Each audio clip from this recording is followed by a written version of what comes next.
आज 23 तारीख है, 23 अगस्त।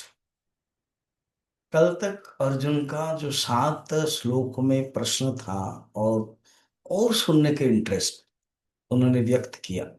ये एक अच्छा गुण है, सुनने के लिए ही चाहते। तो अर्जुन ने कहा कि विस्तरेण आत्मना योगम आत्मना विभूतिम च जनार्दन भूय कथय तृप्तिर्हि शृण्वतो नास्ति में मृतम। सुन के आपके, और बोलिए, सुन के आनंद लगता है, अमृत।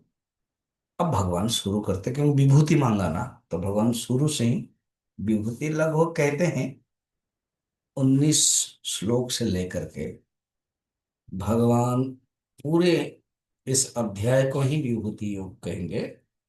और देखा जाते हैं तो 38, 19 से लेकर 38 श्लोक। और भी कहते हैं जहां भी तुम दिखते हो ना, वो सब मेरा ही है। 39, 41 में समापन करते हैं। 82, 84 विभूतियां हैं, कोई आगे पीछे भी। अब क्या होता है ना, जो च शब्द है उसको एवं करके, जैसे ऋग्वेद, यजुर्वेद, सामवेद, च। अब च शब्द को अथर्ववेद ले लिया जाए तो उसको गिन लिया जाए तो ज्यादा होता है। इस प्रकार के जो भी हो, भगवान एक एक करके बता रहे हैं। तो 19 नंबर श्लोक में स्टार्ट कर रहे हैं। श्री भगवान वाच हन्त ते कथयिष्यामि दिव्या ह्यात्मविभूतयः प्राधान्यत कुरु श्रेष्ठ नास्त्यंतो विस्तरस्य मे। अब तुरंत भगवान भी स्टार्ट नहीं करते। भगवान ये कहते हैं प्रतिज्ञा, जैसे 7 श्लोक तक लिया उन्होंने व्याख्यान, प्रश्न, भूमिका के लिए, तो भगवान भी इसी श्लोक में 19 नंबर श्लोक में करते हैं। हंत, हंत एक अव्यय पद है जिसमें हर्षवाचक, कभी कभी हंत दुखवाचक होता है, मगर यहाँ है हर्षवाचक है कि हंत। देव, ये अच्छा है। जी श्योर, तुम जो बोल रहे हो मैं जरूर बोलूंगा। हंत इति अनुमतिम व्यावर्ते जिज्ञास अवच्छिन्नम कालम दर्शयति।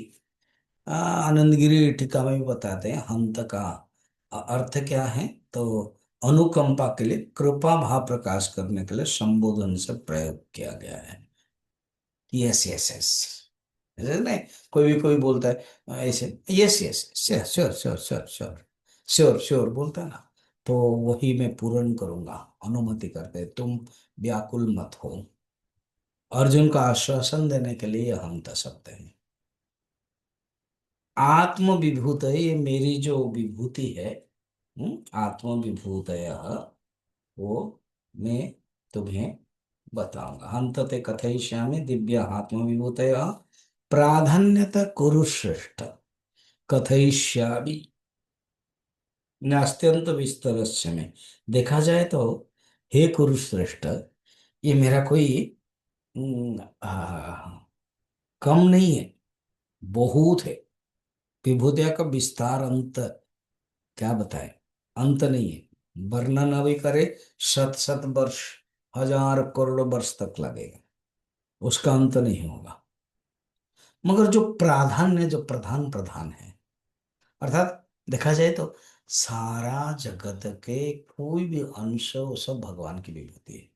अब एग्जाम्पल बताया था, नायग्रा फॉल है, वो भगवान की विभूति है। तो अगर भगवान थोड़ा सा इंग्लिश में बोलते तो नायग्रा फॉलों में नायग्रा, मैं ऐसा थोड़ा सा मजाक या ढंग में बताया।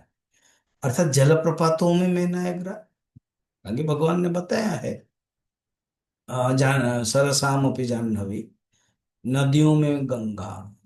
अच्छा, सब चीजें भूगोल के दृष्टि से सब इंडिया को लेकर ही, भारत में बताया। अगर भगवान थोड़ा सा और चले जाते दूरे, तो जैसे नदी है अलग अलग है वहाँ, तो वहाँ भगवान ने उसको लेके नहीं बताया। क्यों बोलते हैं, वो प्राधान्य रूप में मेरी जो लीला भूमि है भारत है, उसको लेकर मैं बोल रहा हूँ। ऐसे सब चीजें मेरी ही है, ये वो भी मेरे हैं, मगर मेरी लीला वो है, इसलिए बोला, नहीं तो नहीं बोला। तो प्राधान्यता, अब असाधारण विभूतियों की मैं बताऊंगा जो दिव्य है और जो प्रसिद्ध है। इस प्रकार के भगवान ने अपने बताया हमने। और गंगा नदी के किनारे जो बालू है, समुद्र के किनारे जो बालू है, जल कण है, नक्षत्र की जो संख्या है, वो शायद संभव हो गिनना, मगर मेरी विभूति गिन नहीं सकते हैं। बात सही है। बालू भी भगवान के ही अ, विभूतियां हैं, जल भी भगवान की विभूतियां हैं। तो इस विभूतियों के बारे में कहाँ कोई बता सकता है। तो अब मैं तुझे बता रहा हूं।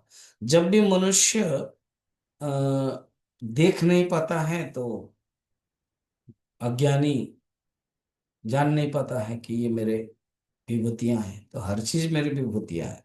और इस विभूतियों को सुन करके तुम ध्यान कर सकते हो, विशेष रूप में तुम मेरे स्वरूप को जान सकते हो। अर्जुन के भी मन में था कि मैं आपके विभूति या भक्त लोग विभूति जान करके किस प्रकार के स्वरूप को जानते हैं, ये हम जानना चाहते हैं।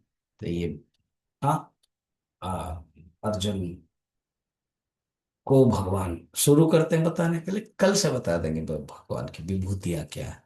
देखा जाए तो विभूति ज्ञान है, बड़ा इंटरेस्टिंग है, कल से देखेंगे। ओके।